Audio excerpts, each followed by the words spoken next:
जल, जंगल और जमीन के लुटेरे जगह जगह बैठे हैं। किस रूप में आएंगे, कैसे आएंगे पता नहीं, कब आते हैं और कैसे जमीन कब्जा लेते हैं। इस देश का आदिवासी आज यही सोचकर त्रस्त है और सुप्रीम कोर्ट के सामने खड़े होकर आज मैं एक ऐसे ही आदिवासी जो हैं, आदिवासी समाज से जुड़े हुए लोग हैं और जो आदिवासियों के हित की बात करते हैं, उनसे मैं बात करूंगा, जानने की कोशिश करूंगा कि किस तरह से, चाहे वो मध्य प्रदेश की बात हो, छत्तीसगढ़ की बात हो, झारखंड की बात हो, नॉर्थ ईस्ट की बात हो, हर जगह आदिवासियों की ज़मीन पर लोग आंख गड़ा कर बैठे हुए हैं, पूंजीपति आंख लगाए बैठे हैं। आदिवासी को ज़मीन के अंदर सोना है, आदिवासियों की ज़मीन के अंदर प्लेटिनम है, उनके अंदर खनिज हैं और वो मिनरल्स हैं जिन्हें रेयर अर्थ मिनरल्स बोला जाता है। उन सब चीज़ों को, धन संपदा पर अब उद्योगपतियों की नज़र है। इसके साथ साथ जल, जंगल और ज़मीन बचाने का अभियान भी जोरों पर है। जो मूल निवासी हैं, जो देश के असली कहते हैं मालिक हैं, आज वो सुप्रीम कोर्ट में गुहार लगा रहे हैं। क्यों लगा रहे हैं, क्या कारण है, क्या रहा कि इनको यहाँ सुप्रीम कोर्ट में आना पड़ गया, बहुत सारी चीज़ें हैं। आज हम इन्हीं से जानने की कोशिश करते हैं।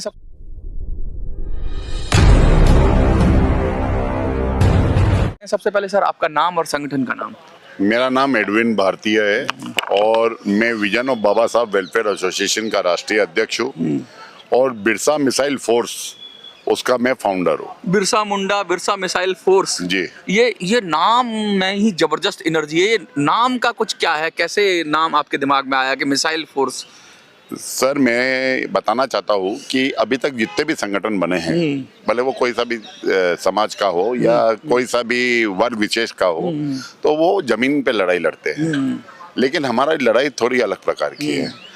हम जैसे किंग जोम का बैलिस्टिक मिसाइल है जिससे वर्ल्ड कांपता है, हाँ। उस हिसाब से बिरसा मिसाइल फोर्स हवा में जाता है और अपना टारगेट पकड़ के उस पे काम करता है। और वो मिसाइल PIL है क्या? वो मिसाइल सुप्रीम कोर्ट की तरीका है क्या? वो मिसाइल और वो सुप्रीम कोर्ट क्या लॉन्चर है जहाँ से वो मिसाइल चलती है PIL की? क्योंकि क्या है कि सुप्रीम कोर्ट ही एक ऐसी मिसाइल है, हाँ। जिसका अवहेलना कोई नहीं कर सकता और सब डरते हैं, सब कांपते हैं जी। लेकिन आजकल तो मानते भी कहाँ, ये तो बड़े नेताओं की चर्बी बहुत मोटी हो गई है। सुप्रीम कोर्ट कोई ऑर्डर कर देता है, कहाँ मानते हैं? जी सर, मैं आपको बताना चाहता हूँ कि सब लोग कांपते हैं, लेकिन कुछ हमारा जो 22% ट्राइबल है, दलित है, वो सुप्रीम कोर्ट की तरफ एक उम्मीद की निगाह से देखता है। हाँ, वो अंतिम उम्मीद वही उनका है। विश्वास है। हाँ। भारत के संविधान और सुप्रीम कोर्ट इसी के कारण से ये अभी तक जिंदा है। एक डायलॉग भी है किसी फिल्म का, वो जब दो लोग लड़ते हैं आपस में तो उसको ये विश्वास रहता है कि I will see in the court. वो जो डायलॉग है शायद जॉली LLB का डायलॉग है, उसमें ये कहा है कि आम लोगों पर ये जो भरोसा है सुप्रीम कोर्ट का, आम लोग जो भरोसा करते हैं कि कहीं न्याय नहीं मिलेगा तो कोर्ट तो है, कोर्ट में तो देख लेंगे हम, उस पर आप मान के चल रहे हैं। अच्छा, ये बताइए PIL है क्या और क्यों आपने ऐसा लगाया और किस जगह से आप बेसिकली बिलोंग करते हैं? सर, मैं भारत से बिलोंग करता हूँ। क्योंकि मैं अपने आप को, पूरा भारत देश मेरा है और 145 करोड़ मेरे भाई हैं। और आज हमारे ट्राइबलों के ऊपर, दलितों के ऊपर बहुत अन्याय अत्याचार हर जगह हो रहा है। सबसे मेन चीज है कि जब से खनिज निकलने चालू हुए हैं और पैसा कानून एक्ट, स्वर्गीय दिलीप सिंह भुरिया जी जो आदिवासी के बहुत बड़े लीडर थे, उनके संघर्षों से, उनके जीते थे नहीं लेकिन उनके मरने के बाद मोदी गवर्नमेंट और मध्य प्रदेश के शिवराज सिंह चौहान ने लागू तो करा है, लेकिन घोषणा में जमीनी स्तर पे देखे तो उनके अधिकारी, उनके कर्मचारी, उनके सफेद लीडर खुले आम उसका। इसमें है क्या पैसा कानून के अंदर? पैसा कानून एक ऐसा एक्ट है कि जो अनुसूचित क्षेत्र है जहाँ आदिवासी की जनसंख्या है, जैसे रतलाम, झाबुआ, रतलाम ग्रामीण, झाबुआ, बरवानी, अलीराजपुर, खंडवा, खरगोन, धार, यहाँ पे आदिवासी की जमीन कोई ले नहीं सकता। छिंदवाड़ा, ये सभी, मतलब नॉट ओनली मध्य प्रदेश, दूसरे स्टेट में भी ये कानून है। तो छिंदवाड़ा में तो अभी हमने एक वीडियो की थी, बहुत लोगों ने देखा, उसमें ये वो पूरे गांव के गांव विस्थापित कर रहे हैं, जमीन वमीन सब तहस नहस कर देंगे और कुछ कंपनी आ गई वो प्लेटिनम निकाल रही है, नीचे खोद रही है, करिए प्लेटिनम है, और उनको DM ने ऑर्डर कर दिया भाई। और आदिवासी को जमीन ले कैसे सकता है जब ग्राम सभा की जमीन होती है? उनकी कोई इजाजत ही नहीं ली गई। मैं ये बताना चाहता हूँ कि हमारे राजस्थान में भी बांसवाड़ा डूंगरपुर है, हमारे से लगा हुआ ही है, वहाँ पे सोना निकला है, सोना निकला। अब जमीन में से सोना हमारी जमीन से निकला तो उसमें हमारे को भी तो भाग मिलना चाहिए। उसमें सब धंधेबाज पैसे दे के गवर्नमेंट में फाइनेंसर है वो गवर्नमेंट के, डीपी जूलियस, कटारिया जूलियस, ये लोग करके। और अब भी जो झाबुआ में मेन प्रॉब्लम ये है कि झाबुआ से 8 लेन निकला है, जो नितिन गडकरी द्वारा निकला 300 किलोमीटर राष्ट्रीय राजमार्ग, उसे 300 किलोमीटर पे आदिवासी की जमीन गई। आदिवासी के पास 2.5 बीघा, 5 बीघा, 10 बीघा, छोटा किसान। अब उनकी जमीन आपने ले ली, उनके खेत पे जाने के रास्ते बंद कर दिए, और आप वहाँ पे मैकडॉनल्ड वाले को बुला रहे हो, KFC वाले को बुला रहे हो। हाँ, तो मेरा ये कहना, अगर वहाँ आपने उनकी जमीन ली तो उन्हीं को दुकान दिया जाए, उन्हीं को रोजगार दिया जाए, उनको हिस्सेदारी दिया जाए और उनको रॉयल्टी दिया जाए। जो आप टोल वसूल रहे, आपने उनके जमीन के 1 लाख, 2 लाख, 5 लाख उनको कम दिया, कम से कम उनको 25 गुना उनको जमीन का मुआवजा, और जमीन के बदले जमीन, पैसा कानून एक्ट के अंतर्गत जमीन के बदले जमीन आपको देना है। तो ये हो नहीं रहा। सेकेंडली क्या है कि झाबुआ डिस्ट्रिक्ट जहाँ अनुसूचित क्षेत्र है, वहाँ अगर सामान्य भी अपनी जमीन बेचना चाहता है तो उसको पेपर में इख्तियार निकालना है, और अगर उसमें कोई ट्राइबल खड़ा होता है तो पहले ट्राइबल का अधिकार है, और ट्राइबल को भी जो गाइडलाइन है उसमें भी 30% की छूट है और 10 किस्तों में पेमेंट देना है। ये जो इतना जबरदस्त कानून है, आप कह रहे हैं पैसा कानून की बात कर रहे हैं, जिससे बहुत ज्यादा प्रोटेक्शन मिल जाती है, तो इसके होते हुए भी कह रहे हैं कि ना खाता ना वही, जो मध्य प्रदेश की गवर्नमेंट का है वही सही, ऐसा चल रहा है क्या? मैं ये बता रहा हूँ साहब, इसमें कानून तो बना दिया, लेकिन ये कानून को तोड़ने वालों के लिए कानून नहीं बनाया है। अच्छा, हाँ, वो कानून बनना जरूरी है। उनको अधिकारी कर्मचारी पे भी कानून मेरी जेब में है, क्या है? कानून मेरी जेब में, ये काम चल रहा है वहाँ पे। तो कानून तो सुप्रीम कोर्ट की जेब में है ना, सुप्रीम कोर्ट सबसे बड़ी हस्ती है, अगर वो कहेगी। इसीलिए तो हम यहाँ है। अच्छा, इसीलिए हम सुप्रीम कोर्ट में। सेकेंडली मैं आपको और बता दूं, वहाँ पे आपने सुना होगा एक तेलगी स्टैम्प घोटाला हुआ। हाँ, बहुत फेमस हुआ था, उसमें स्टैम्प पेपर नकली जाली बना लिए थे। तो आप हमारे यहाँ का आप सुन लो, वहाँ पे 15 साल से हमारे ऑडिट नहीं हुआ, ना तो ट्रेजरी की ऑडिट हुई है, ना तो पंजन ऑफिस की। वहाँ पे जो 50-100 के स्टैम्प तो आपने ट्रेजरी से खरीद लिया, बाकी घर पे छाप लिए।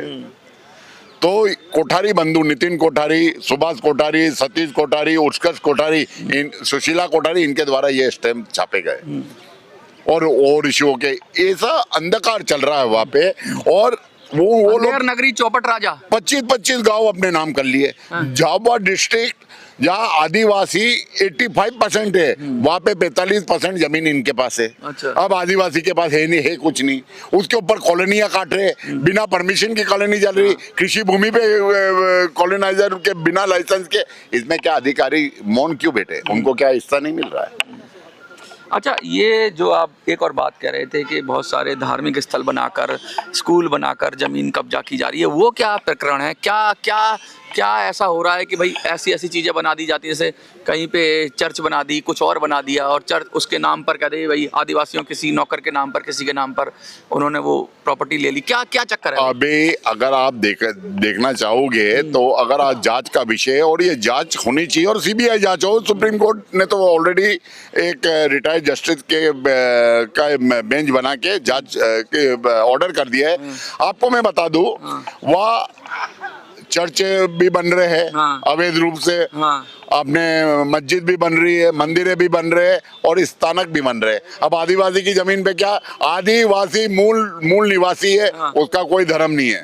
सुप्रीम कोर्ट ने ही बोला है, ये सबसे पहले पृथ्वी पे आए हैं तो आदिवासी आए, प्रकृति के पूजक हैं। और वैसे अगर कहो तो आज सभी लोग प्रकृति को पूजते हैं, जाने अनजाने। हम भी पीपल की पूजा करते हैं, हम भी जानवरों को इज्जत देते हैं, सूरज को जल चढ़ाते हैं। तो कहने को तो हम भी आदिवासी हैं अगर कहा जाए तो। कहीं ना कहीं अब थोड़ा सा और एक्सपर्ट हो गए, या मूर्ति पूजा आ गई, ये सब अलग आ गया, लेकिन कहीं ना कहीं हमारे भी रूट्स में ये है कि हम भाई प्रकृति के पूजक हैं। तो बीच का रास्ता ही है, और आदिवासियों को तो माना ही जाएगा इस देश के प्रथम नागरिक। अभी आपको मैं बताऊंगा सर कि रतलाम जिला जो मध्य प्रदेश का माना हुआ जिला है, क्योंकि वहाँ पे रतलाम जिले में सोना फेमस है, और सेकेंडली नमकीन फेमस है। आप भी तो सोने की वजह से फेमस है, क्या ऐसा क्या है?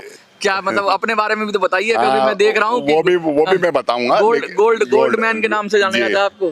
गोल्ड मैन के नाम से जाना जाता है कि मैं भी करीबन मेरे शरीर पे 3 किलो ऊपर गोल्ड में पहन के चलता हूँ। 3 किलो गोल्ड? यस। अच्छा, ऊपर पहन के चलता हूँ, और ये मेरे पुश्तैनी गोल्ड है। दिखाएंगे जरा? जी। अच्छा, ये अपने परिवार का गोल्ड है जी। मैं अपने कैमरामैन से कहूँगा कि एक फोटोग्राफ भी ले। 3 किलो गोल्ड के साथ और आदिवासियों के हक और अधिकार की लड़ाई के लिए खड़े हुए हैं गोल्डमैन। और ये जो सोना है, कहते हैं ये ताकत का प्रतीक है, शक्ति का प्रतीक है, और ये प्रेम का भी, सद्भाव का भी। कोई शुभ काम हो तो सोने के बगैर नहीं होता, और आप तो गोल्डमैन हैं। आपको ये बात मैं कहना चाहूँगा कि ये भारत के लोग भूले नहीं कि आदिवासी इस देश के राजा है, और हम राजा के प्रतीक है, और हम राजा के जैसे सोना क्यों नहीं। देखिए 3 किलो सोने पे हाथ लगाया हूँ, ना करते हुए भी अगर इसकी कीमत है तो करोड़ों में है। और ये करोड़पति होने, अरबपति, करोड़पति लोग हैं, पैसे की कमी नहीं है, फिर भी ये उस जंगल और जमीन के लिए लड़ रहे हैं। ये होता ही सच्ची देशभक्ति, ये होता है सच्चा प्यार।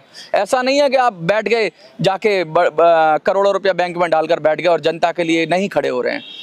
करोड़ों रुपया है, सब कुछ है, पुश्तैनी है, फिर भी जनता के लिए खड़े हैं, उसके हक और अधिकार के लिए खड़े हैं। इसे कहते हैं सच्ची देशभक्ति, इसे कहते हैं समाज सेवा। मैंने आपको और बताना चाहता हूँ कि 2014 में मैंने संविधान रथ पूरे भारत के संविधान के प्रति जन जागृति का काम करने का काम करा है।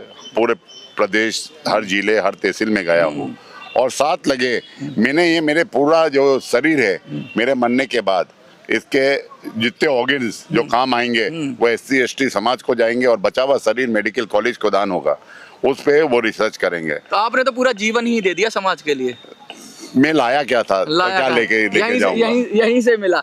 ये बड़ी गहरी बात है कि मैं क्या लाए हो, क्या लेके जाओगे। जो मिला यहीं से मिला, और जो दिया यहीं को दिया, और जो लिया यहीं से लिया। आपको मैं बताना चाहूंगा कि भगवत गीता में लिखा है, जिसका जन्म हुआ है उसकी मृत्यु अटल है। आपको भी जाना है, मेरे को भी जाना है, लेकिन मैं जाऊंगा, इतिहास बना के जाऊंगा। क्या बात। अपने लिए जिए तो क्या जिए, तू जी मेरे दिल जमाने के लिए।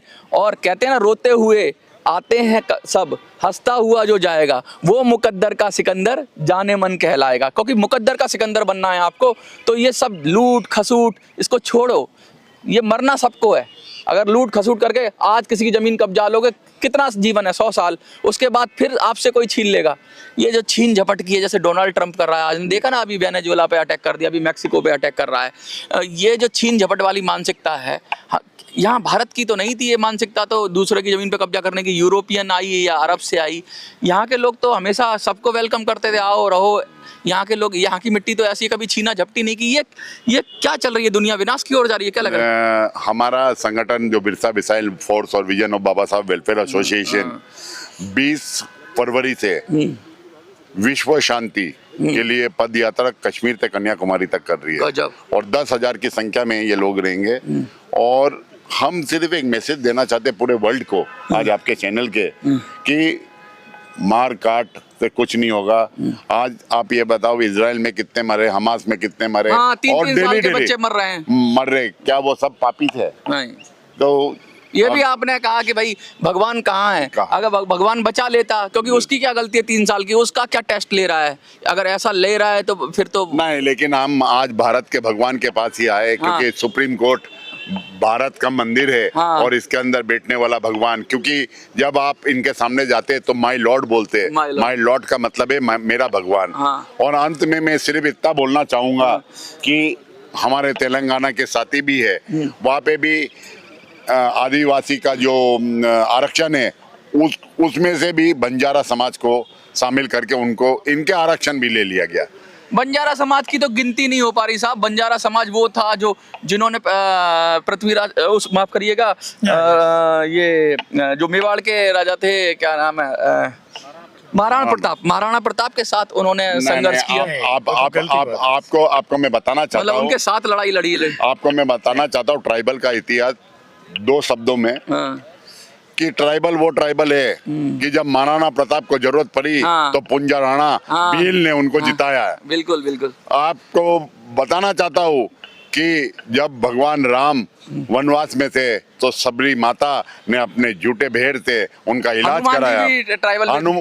वानर सेना जो है, जिनने, आज मैं बता रहा हूँ, अगर वर्ल्ड में पहला इंजीनियर कोई हुआ तो वो आदिवासी हुआ, जिनने अपने समुद्र के ऊपर बिना पिलर के सेतु बांधा। तो क्या हम सिर्फ 3 चीज की लड़ाई लड़ रहे ट्राइबल के लिए, दलितों के लिए, हक, अधिकार और सम्मान। जल, जंगल और जमीन। जी, क्योंकि भारत के संविधान को मानने वाले लोग हैं। भारत के संविधान में लिखा है we the people of India, हम भारत के लोग।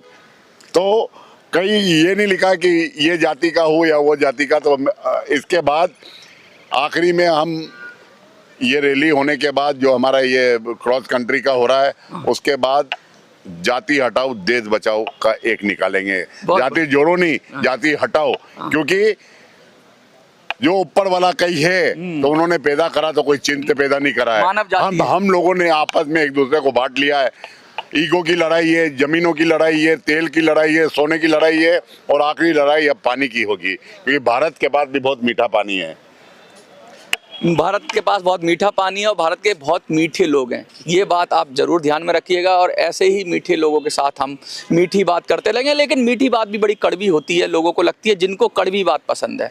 बड़ी मीठी बात कही लेकिन बड़ी सच्ची बात कही, और सच कड़वा होता है। और ये जो कड़वा सच है, ये सबको स्वीकार करना पड़ेगा कि आदिवासियों की जल, जंगल और ज़मीन पर जो नज़र बनाए रखे हुए हैं, उनको कह देना पड़ेगा।